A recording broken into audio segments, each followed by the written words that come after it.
શ્રી સ્વામિનારાયણ ભગવાનની જય.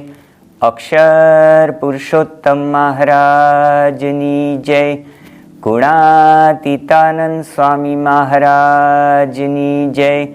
ભગતજી મહારાજની જય. શાસ્ત્રીજી મહારાજની જય.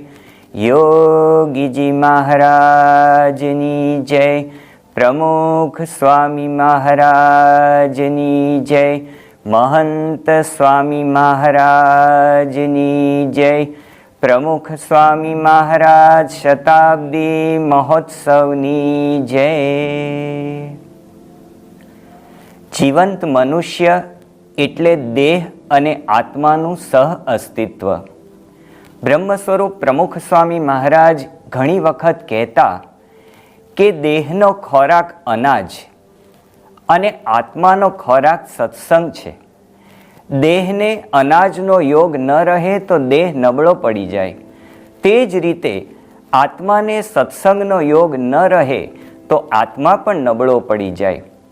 તો આવો રવિ સત્સંગ સભા દ્વારા આપણે આંતરિક ઉર્જા ભરીએ. ઓર ન ઠોર તુમ બિન મોરે. પરબ્રહ્મ પુરુષોત્તમ ભગવાન સર્વ કરતા હર્તા છે. ભગવાન સ્વામિનારાયણ એ એક આપણો આધાર છે. એ જ આપણા માતા, પિતા, સ્વામી, સુહૃદ, ભાઈ જે ગણો એ છે. બ્રહ્મ સ્વરૂપ પ્રમુખ સ્વામી મહારાજ કહેતા કે ભગવાન સ્થિર છે. તેમની ભક્તિ કરવાથી જ મન સ્થિર થાય છે. ભગવાન સ્વામિનારાયણ વચનામૃત જેતલપુર 5ની અંદર જણાવે છે કે ભગવાન ભજવા એથી બીજી કોઈ મોટી વાત નથી. તો આવો આજની રવિ સત્સંગ સભાની અંદર આ વચનામૃત વિષયક વિશેષ નિરૂપણનો લાભ પ્રાપ્ત કરીએ સદગુરુ વર્ય પરમ પૂજ્ય ડૉક્ટર સ્વામીના મુખેથી. શ્રી સ્વામિનારાયણ ભગવાનની જય. શ્રી અક્ષર પુરુષોત્તમ મહારાજની જય. શ્રી ગુણાતીતાનંદ સ્વામી મહારાજની જય. શ્રી પ્રમુખ સ્વામી મહારાજની જય. શ્રીમાન સ્વામી મહારાજની જય. પ્રમુખ સ્વામી મહારાજ શતાબ્દી મહોત્સવની જય. સ્વામિનારાયણ હરે વચનામૃત જેતલપુર પ્રકરણનું 5. સ્વામિનારાયણ હરે સંવત 1882 ચૈત્ર સુધી 7મ દિવસ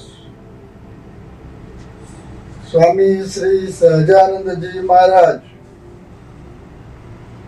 ગામ શ્રી જેતલપુર મધ્યે મહોલની દક્ષિણાદી કોરે જગ્યાની માહી ચોકને વિશે ઉત્તરાદે મુખારવિંદે પાટ ઉપર વિરાજમાન હતા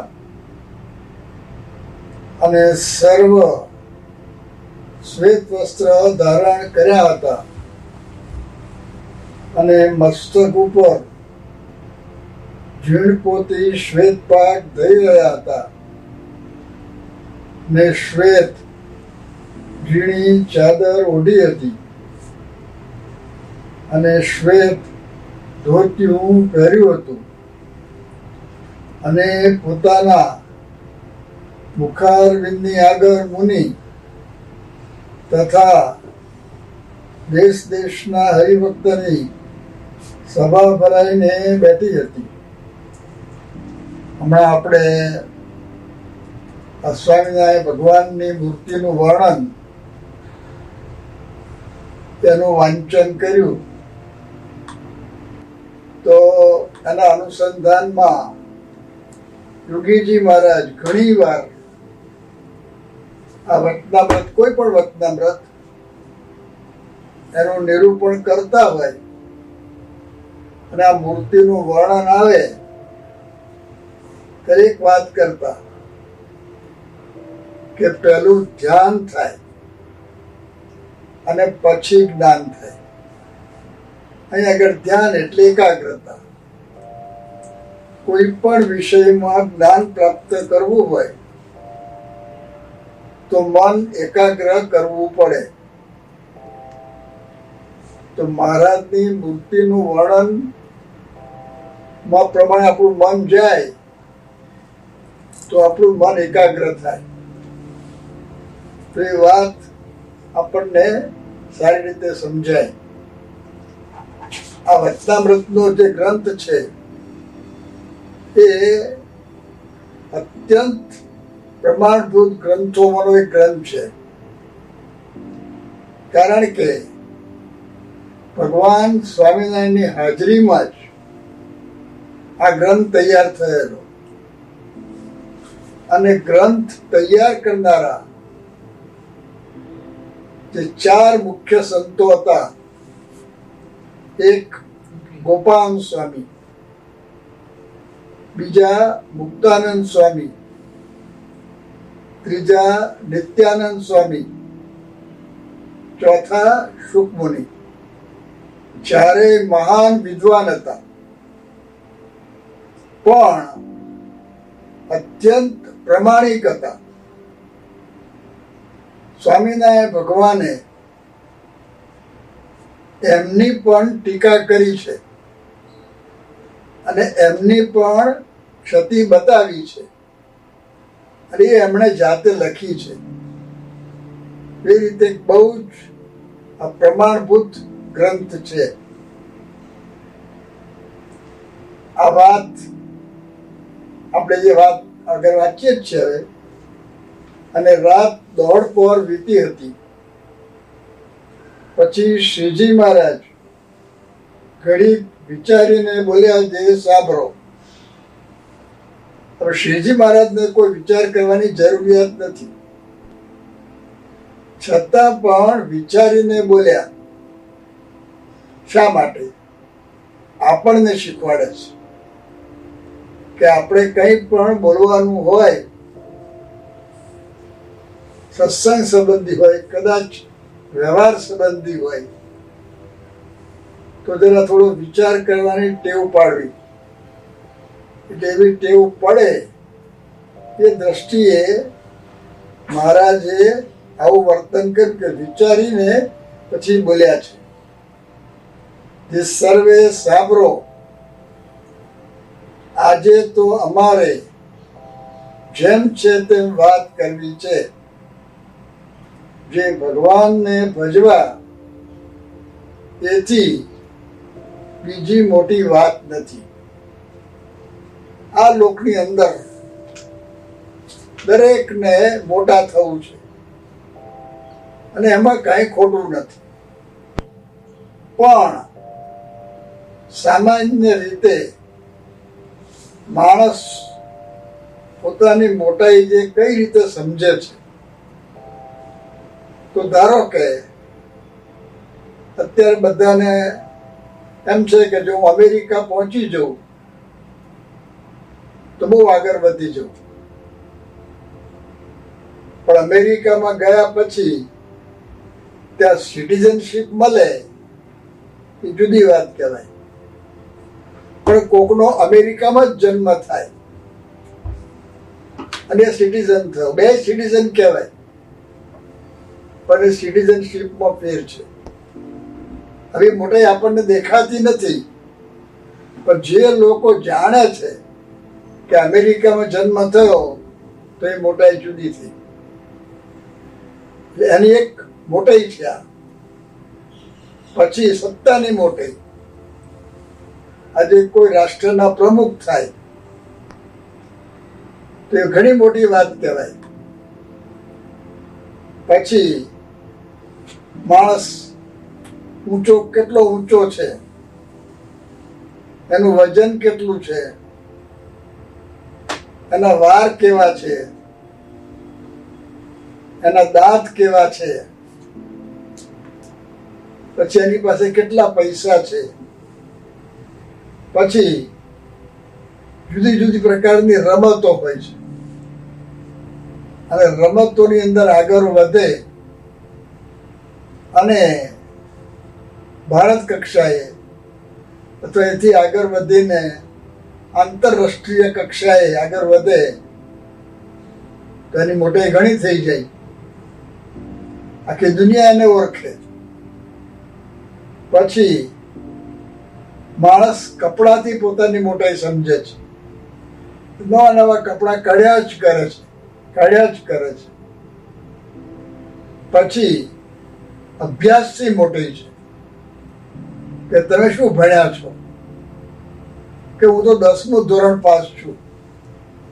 તેના કે બહુ મહિમા ના રહે. પણ કોઈ કહે હું ગ્રેજ્યુએટ છું, તેનો મહિમા જુદો થઈ ગયો. પણ તમે ગ્રેજ્યુએટ ક્યાંના છો?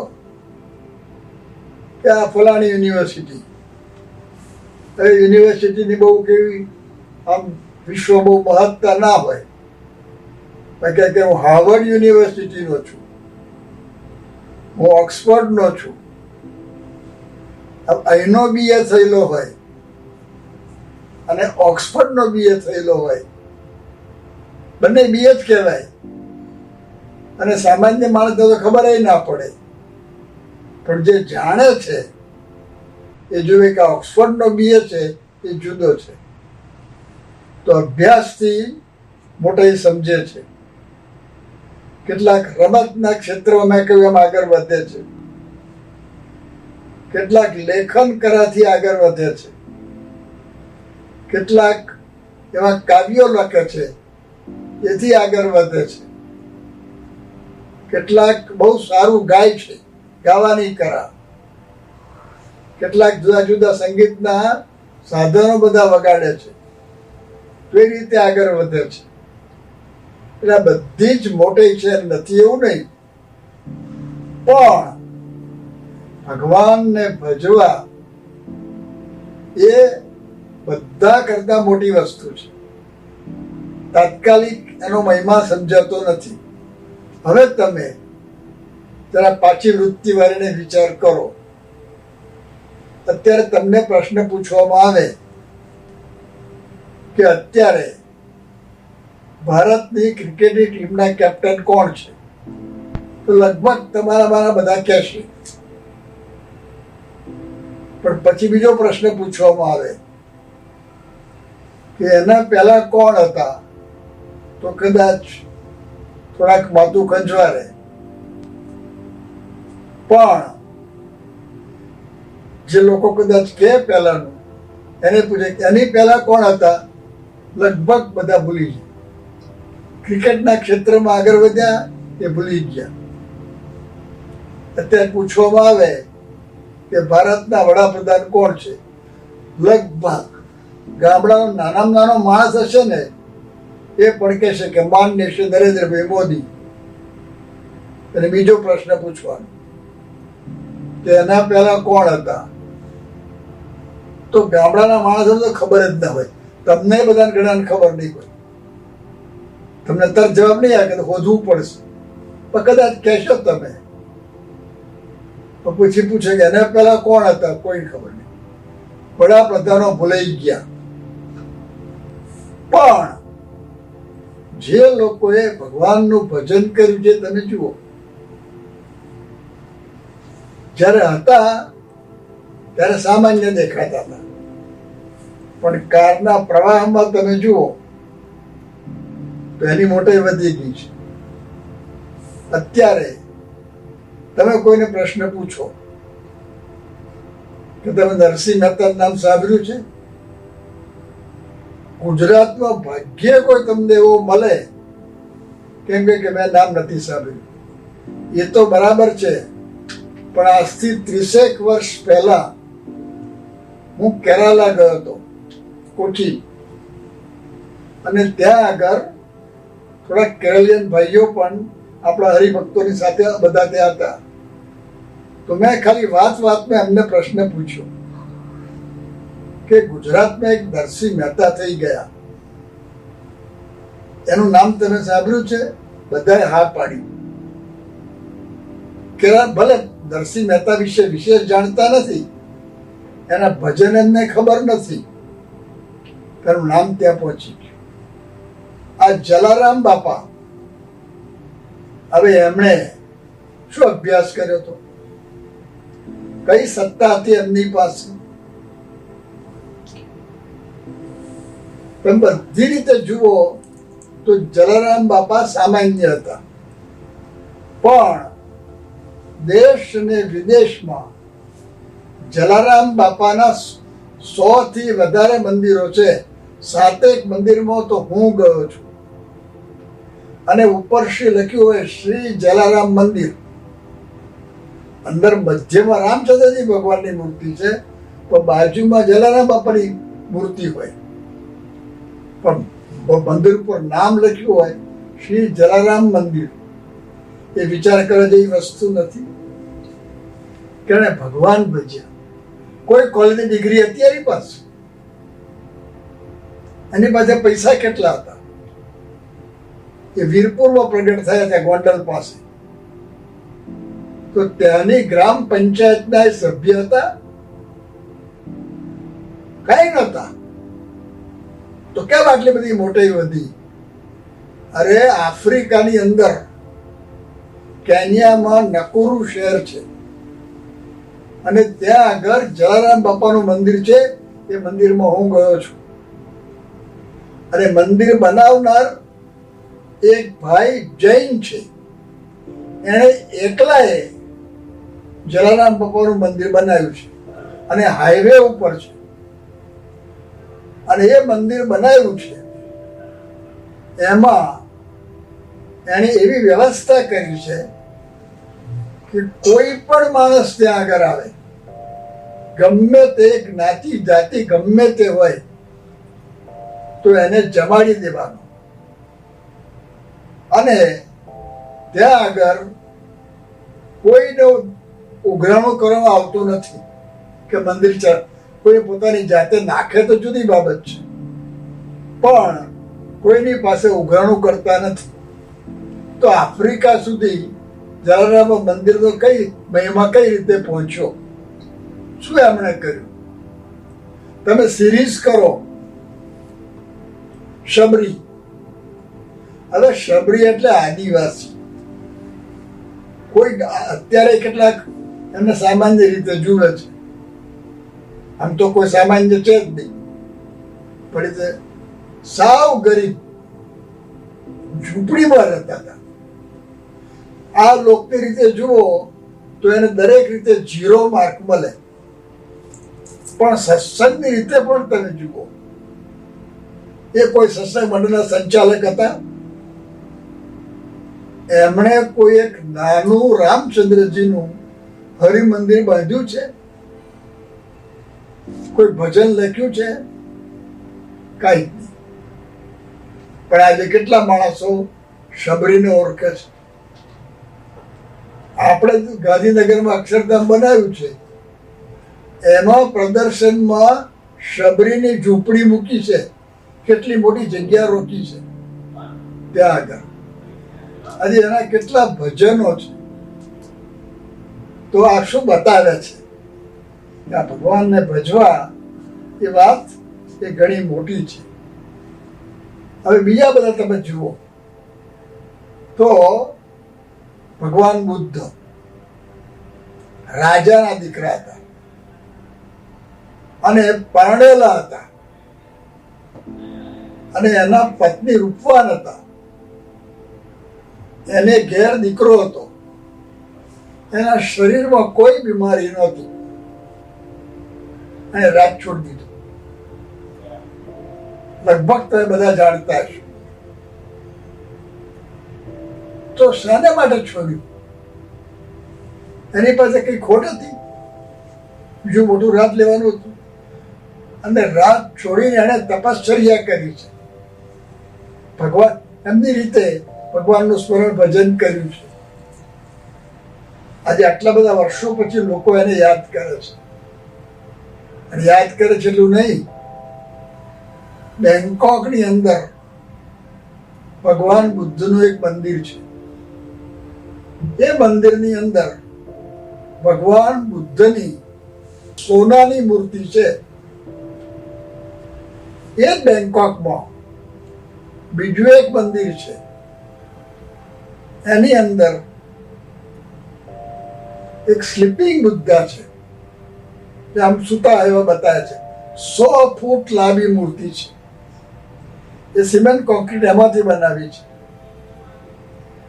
ત્રીજું એક મંદિર છે, એની અંદર ભગવાન બુદ્ધની મૂર્તિ આમ 15 ફૂટ ઉપર મૂકી છે, અને એક અત્યંત વિશિષ્ટ પ્રકારનો અત્યંત કિંમતી પથ્થર, જેને એમરલ્ડ કહે છે, એમાંથી એ મૂર્તિ બનાવી છે.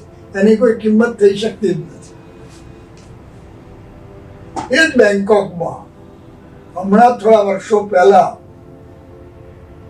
એક બુદ્ધના સાધુએ ભગવાન બુદ્ધનું મંદિર બનાવ્યું છે. એ મંદિરમાં મુખ્ય મૂર્તિ તો મોટી છે, પણ નાની નાની 3 લાખ ભગવાનની બુદ્ધની મૂર્તિઓ છે. શા માટે? ક્યાં ભારત, ક્યાં બેંકોક, અને ત્યાં સુધી પહોંચી ગયા? શું બતાવે છે? એને શું કર્યું? એને એની રીતે ભગવાનને ભજ્યા છે.